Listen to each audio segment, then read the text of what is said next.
Hello, my beautiful besties. Who the hell did I marry? We are going to do the Takis mom and Takis confrontation. And I'm going to go into a little bit more detail for you guys on the Takis and his mom saga of why they have this sort of head buddy relationship. Well, more so on Takis' side, but this is the history of how he grew up with her. So we roll up to this brunch spot. We went to this place called Il Pastel. It is a pasta place in Beverly Hills that is on the corner. And it is one of my favorite places because they have the best cacio e pepe. But we decided that we wanted to go somewhere a little bit fancier so that we could dress up and we were able to roll on his ass in a very stylish way. I wore a very sleek, classic black spaghetti strap dress, the famous and beautiful pearls that his mother had given me, and she wore a two-piece black top, little suit top that buttoned up. It might have been like Chanel or something, with the matching pinstripe skirt, all black, and we were murdered out, y'all. I was like Chanel black shades, she was like Celine black shades, and we decided that we were going to roll up on him separately so that he wasn't expecting it. The place is on a corner. There's outdoor seating and indoor seating. Outside, if you're sitting here on the corner, you can see all angles. So I decided that I was going to roll up, park over here on the side in one of the parking spots, and I was going to walk this way. And then once I had sat down with him, I was going to make sure to have her come from the opposite way. Now, the other reason that I picked this restaurant specifically is because I'm very good friends with the owner. So I told him that Takis was going to get there first and to seat him specifically at a 4-top, but just tell Takis, oh, this is where I'm going to seat you guys. And so that way he didn't think anything was weird because he was sitting at a 2-top and then I walked up and I need to bring up a chair. I walk up, this man is sitting outside at a 4-top. He is wearing a fucking suit. And I was like, why is he wearing a suit? Why is he also dressed up? He was wearing this blue suit with a light blue button up underneath, a little pocket square, because the man loved a pocket square, his little cufflinks, and he was wearing these green Gucci shades with a blue suit. Like, what's going on, sir? I walk up, and as soon as he looks up and sees me, because I was looking good and I was wearing a signature red lip, and he always hated when I wore a red lip because he was like, well, how am I supposed to kiss you? Obviously, I ain't kissing you, sir, so I put the smackdown on that red lip, T-Swizzle style, you know what I mean? I walk up looking fresh and bouncy with my blowout, my little pearls, and my shades, and he just stands up and he was like, hi, and I was like, hello. I go, we do a little smooch on the cheek. I sit down and he's like, you look good. And I was like, thanks, I know. He's like, okay, do you want to get to business or do you want to order something first? I'm like, oh, I would really like to order a water, a sparkling water, and then also a still water for this person right here with a lime. He's like, is someone else joining us? I'm like, oh yeah, I brought someone that I wanted you to see. He was like, did you bring a lawyer? She walks up behind him. Icon. And she just goes, Tikani sigapimu, which is, how are you, my love? His face, y'all, if only he hadn't been wearing his shades so I could have seen his eyes, but I could tell under those shades that the boy was sweating. He just takes his shades off and looks at me. His eyes were like, bitch, what did you do? And he goes, hi, mom. She goes, she looks at him, she kisses him on the cheek, and she sits down right next to him. So we're sitting at a 4-top. It's me, him across from me. She sits down next to him. She sits there and she just kind of looks at him from the side and she goes, you've gotten fat. And then she stands up, walks over, and then sits in the seat next to me. So now we're both facing him interrogation style. He's sitting there like this with his hands on the table like, all right, I see what's going on here. I see what's going on. And he was like, Mom, I'm assuming that you're staying with Kat at our apartment. And she's like, at Kat's apartment? Yeah. I'm like, no longer your apartment. And he's like, I'm still paying for it. I'm like, yes, well, as you should. The waiter walks over and the dude immediately is like, hello, hi, like trying to brighten up the mood. He's like, have you guys been here before? Blah, blah, blah. We're like, yes, we've been here before. We order some bread basket, some Caesar salad to split, and I get my little pasta. His mother gets a eggplant parmesan, which was her favorite. So she walked up with all the files. I did not walk up with the papers. She walked up with the papers and she sets them there. And she was like, Takimu, which in Greece, they always add a mu at the end of a name as a kind of a nickname. So for Takis, his name would be like Takimu because it's like my love kind of, because it means my, so it's a kind of like a cutesy way. Like my nickname by the Greeks was Katakimu, which is they add the aki at the end of cat just to make it cutesy. So it's like my Kataki. So she's like, Takimu, I'm sure you know why I'm here. And he's like, yeah, I can see that you're here to be muscle security, basically. And he's like, look, it's not going to work. He's like, Kat, I love you and I always will, but I am not going to give you everything that you want because I'm not trying to be ruined by this. And I have a life that I need to live as well. So I need to make sure that I'm taken care of. He's like, I'm going to make sure that I take care of you and that you're okay, but you're asking for too much. And I was like, I'm really not though. And he was like, look, this is what I'm going to offer you. He on his phone pulls up his notes app, turns it around and pushes it towards me. Me and his mother both look at it. It says $500 a month for a year. He will take care of the dogs, but no moving expenses. And then he'll just pay the rent off for the place that we're in until the end. And that I can keep the deposit for the apartment. He was like, I think that's really reasonable because I need to start my new life in Miami because I'm going to have a lot of expenses moving there. And it's going to be having to find a new place. And I'm going to have to figure out the cars, blah, blah, blah, blah. He starts listing all things. He's like, plus you like cut all my clothes. So I'm going to have to buy new clothes as well. Like I have to build an entirely new life. And I was like, that was your choice, brother, but okay. I'm not trying to argue in this nice restaurant. I'm trying to business, emotions to the back. We're business now, emotions to the back. I look at him and I was like, oh, that's cute. I was like, this is the only counter offer and the only final offer that we're doing. And if you don't give me this, there's no deal. I turn the paper around from the filing cabinet. I push it towards him. On it, it says $2,000 a month for 2 years. All expenses paid for the apartment up until then. We'll pay the deposit up to $3,000 for any new place that I end up moving to. So he will cover up to $3,000 for any sort of new apartment deposit that I move into. And he will pay for my moving expenses and take care of the dogs for the next 2 years as well. He looks at it. He was like, are you serious? That would bankrupt me. I'm like, really? How much are you getting paid at your new job? And he was like, not this much, not this enough. I'm like, tell me how much. He's like, not enough. Y'all, we already know from Maddie, because we had done our sleuthing, that she told me that he was going to be making $250,000 a year. He was going to be getting a very hefty signing bonus, and they were taking care of all of his moving expenses. So I knew this man was trying to hustle me and that he had the money. His mother just goes, this is the counter offer I got, Bimu. Otherwise, if you don't do that, then you don't get this. And then she opens the file, she turns it around and pushes it toward him. And her and I had drawn this little drawing. It was like a little piece of paper that we drew that said Takis' mom's will, like her name and then her will. And then we had the names underneath it, which were his brother's name, his brother's son's name, my name, and then Takis' name. And we crossed out Takis' name in red on there. It was very dramatic, and I was so proud of this moment for us. She turns it around. He looks at it at the same time we hear, here's the bread. The man walks over, the waiter, he drops the bread off and he's like, okay, your appetizers will be coming very, very soon. Is there anything else I can get you at this time? Takis is staring at the thing like we had just signed his death sentence, because I mean, basically we had. And I just go, no, thank you, we're good. And Takis doesn't even look at him. He looks down at the thing and he just goes, grabs his sparkling water. He takes a long, long sip. And he just sets it down and he looks at me and he just goes, nice pearls and well played. And I was like, and he goes, fine, whatever, that's fine.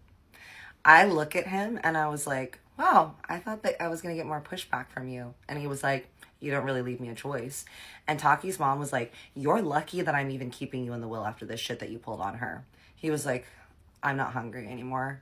I'm like, that's fine. You don't need to stay for lunch to eat with us. Like, my friend that owns a restaurant, he never charges me when I eat there. So I was like, look, the chef and owner is obviously my friend, as you know, so he'll take care of it. But you should just leave a tip, at least for the waiter, for the whole table. And he goes, okay. And he opens up his wallet, takes out $200 cash and just puts it on the table. And he was like, I will talk to Dino about when to get the papers to you for the divorce and everything, and then we'll finalize stuff and we'll get everything taken care of in writing. I'll have him draft up this new deal with all the stipulations that you asked for and everything like that. And I was like, great. And he was like, Mom, how long are you staying here? And she was like, oh, I'm just going to be here for a week. And he was like, I'm assuming that I'm going to see you while you're here. And she was like, yeah, I'm going to see you while you're here. And he was like, great. He was like, I guess the three of us are going to do dinner. And I'm like, well, now that I'm getting everything that I want, sure. And he looks over and he's like, what is that? Because I had brought in a very big bag with me, y'all. Now, I could have left this bag in the car, but I didn't on purpose. It was a big tote bag that had my wedding ring, my engagement ring, the rest of Takis' watches that he had left at the house, many of the gifts that he had given me that I no longer wanted, and other various items that I knew that I was going to sell.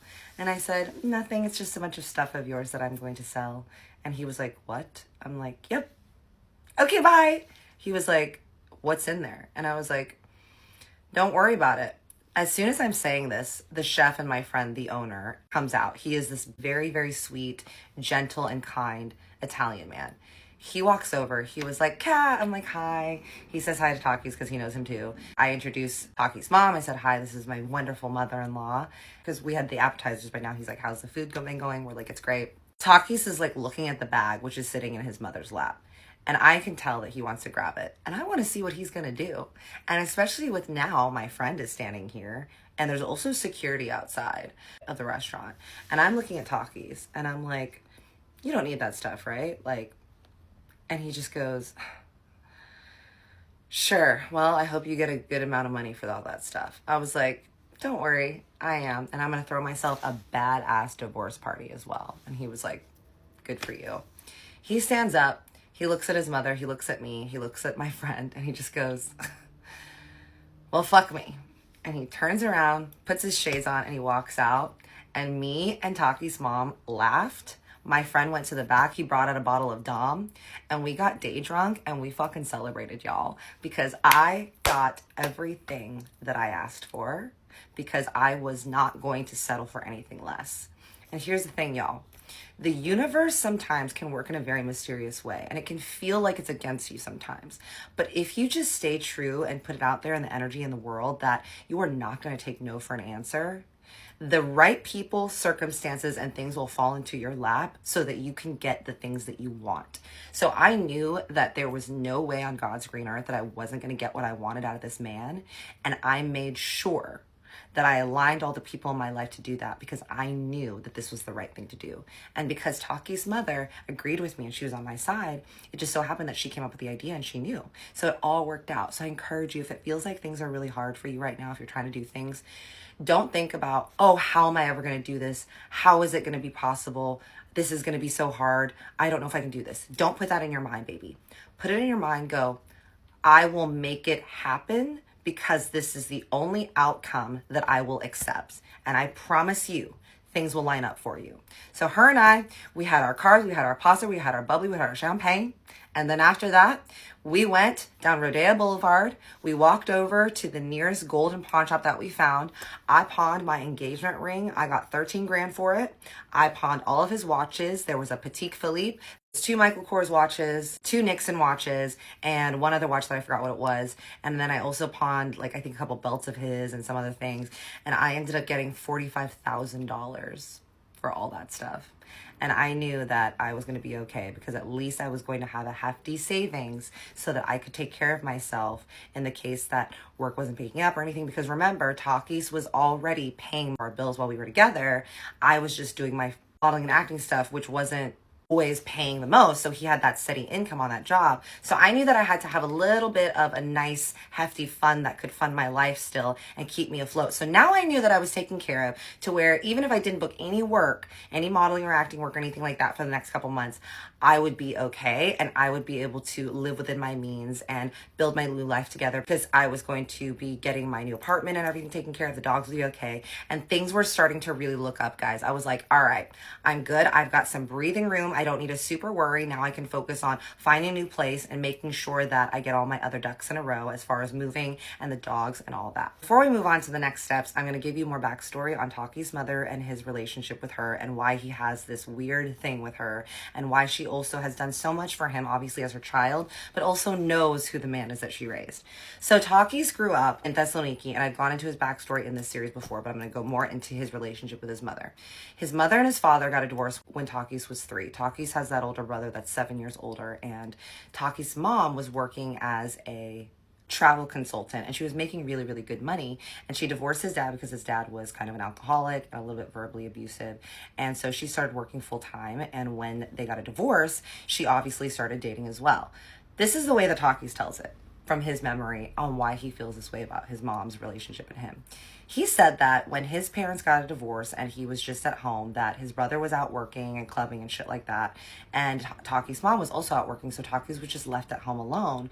And his grandpa also wasn't at home. He was always out playing cards or gambling or doing stuff. So Takis would grow up alone in his house. He'd have to make sure that he had food for himself. And his mother would just leave money on the table for him. And he was obviously taken care of and there was food in the fridge, but he just spent a lot of his time alone as a kid. He was going to school, and because he was spending so much time alone, he was skipping school, getting into trouble, getting into fights, going and chasing girls, you know, all those little hooligan shit as that you do when you're younger. His mother starts dating a string of different men. Different men are coming through Takis' home, and she starts dating different men that she is saying, oh, this is going to be your new dad, this is going to be your new dad, this is going to be your new dad. Each different one that he introduces ends up leaving. One of them ends up hitting Takis in the face one time after Takis accidentally spilled a huge jug of milk off the table onto the man's lap. Takis was about like 10, 11 years old, and the man slapped him. He backhanded him. And according to Takis, his mother didn't do anything about it. She just said that he needed to be more careful. She ended up breaking up with that man, and every single time, this is the cycle that Takis said it would go, is his mother would bring home a horrible man, they would date, Takis wouldn't like him. The man would be a little bit disrespectful towards Takis, or they would get into like some sort of argument. Takis' mom would kick him out of the house for being disrespectful, and then the guy and his mother would break up. And then to apologize, Takis' mom would take him on some extravagant trip or buy him some gifts. Like she took him to Paris, Disney World. She took him to London and Amsterdam and different parts of Europe, and would always spend tons of money on him and buy him gifts. And so that way he would forgive her and he would feel a little bit better. But then the whole cycle would start again. She would start dating a new asshole who would be not cool to Takis, and Takis and him would get into an argument. His mother would always take the man's side, and then Takis would be feeling left alone again. And then his mother would start the cycle again, buying him gifts and all this stuff. His mother over the years bought him new gaming systems, those little cars that you can actually sit in and drive. He had like one of those Escalade ones that you could drive as a kid. Clothes, tons of shoes. He always loved shoes. So she would be buying him all these really nice Gucci shoes and Jordans and stuff when he was a teenager. And they would just always get into these screaming matches at the house, because then when Takis' grandfather started living with them full time, Takis and his grandfather never got along, because Takis would a problem with something his mom would do, living her life or whatever, and then the grandpa would yell at Takis for trying to tell his mother what to do. Fast forward to now, Takis is an adult in Greece, and he's working in the club scene, and also working for Leo, as we know, who is the man that has the shady business. While he's working for Leo, the recession hits, and Takis' mother gets let go from her job. So then she's asking Takis for money. And so Takis is giving his mom money to fund her lifestyle, but she keeps asking for more and more because of the fact that she's used to a certain lifestyle, but he's just working as a club owner and working with this like shady man Leo to try to keep afloat, taking care of his own life and also taking care of his mother. While this is happening, his mother has an idea for a business that she wants to start a traveling company, a travel agency, and she needs money up front to start it. She tells Takis, he goes to Leo and asks Leo for a loan for his mother. Leo gives it to him. He gives it to his mother. His mother starts her own travel agency business. The agency business is going a little bit well, but not great, because again, it's like kind of a bad time in recession for Greece, and not a lot of people are traveling, and so it's not doing too great, and she's having a hard time paying back Leo the money. Leo's telling Takis, like, yo, if your mom is going to be this late on her payments, you're going to need to work harder for me. So he starts working even harder for Leo, which ends up going to where he was writing a lot of checks for Leo, constantly working for him, doing all these shady business dealings in Greece, to where eventually Leo decides that he is probably going to get caught and decides that he is going to throw Takis under the bus and let Takis take the fall for him. And so now Takis has to leave the country. Remember? This all happens. He goes to his mom. He tells her what's happening and that he needs to flee the country because Leo is about to throw him under the bus. She's like, okay, I'm going to help you and make sure that you can leave the country. So through her travel agency, she is able to book tickets and help him get out of the country to go to Egypt with his ex-girlfriend, the Serbian chick. He leaves to go to Egypt. While he's there, the Thessaloniki police show up at his house looking for him, obviously, because of the fact that now Leo has thrown him under the bus and said that he is the one that is responsible for all the shady dealings of this company. The police are looking for him. Takis' mother pretends like she doesn't know where he is. She's like, I don't know where my son went. You know, I have no idea where he is. They're like, okay, well, just so you know, he can't come back here. The moment that he shows up again and his face is here, he is going to be arrested.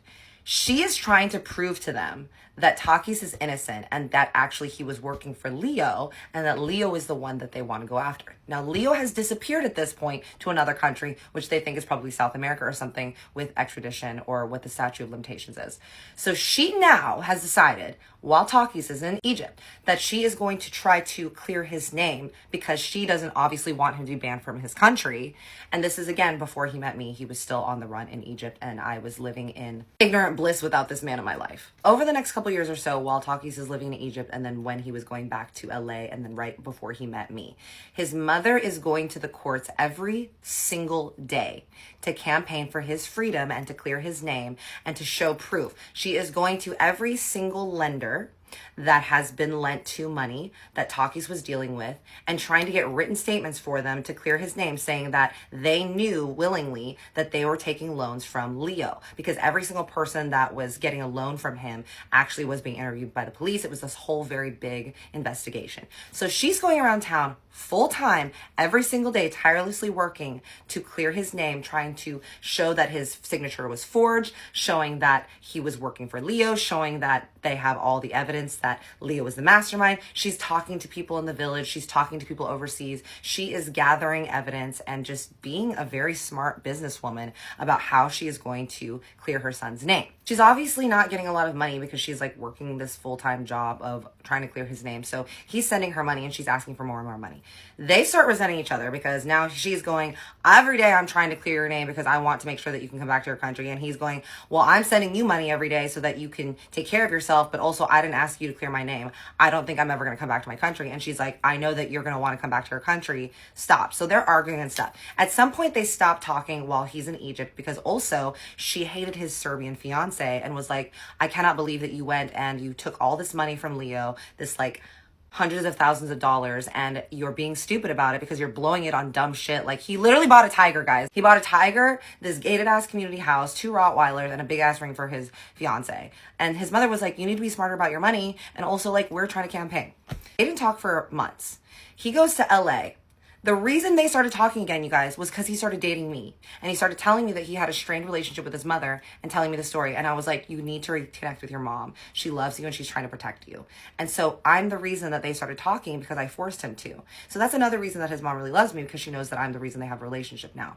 So that's the story of it. And they've always just had this kind of checkered up and down relationship where they have a very similar personality. And he just has this weird grudge against her for all the years that she spent dating men and doing all that stuff, which I do get. I mean, I do understand that. But she's worked really hard to try to fix that relationship with him, and she does really, really love him. He was always like, my mom is sneaky and blah, blah. And I will give you more details on this saga of his relationship with his mom updated on when I saw them afterwards, after him and I had broken up, so you can get more backstory. But that's basically the whole thing on his history with his mom. So, you guys, episode 33, Takis serves me the divorce papers. I have a huge divorce party. I find a new place and what we do with the dogs. Thank you so much for being here, and I cannot wait for you guys to hear more of the story on this, on the aftermath, and my relationship with Takis now. I love you so much, and I see you. And remember, everything that you want in the universe wants you more. So believe that you have everything that you want, because you have everything in yourself. You have everything you need to fulfill what it is that you want in this life, babes. If I can get through all this, so can you. I love you so much. Bye.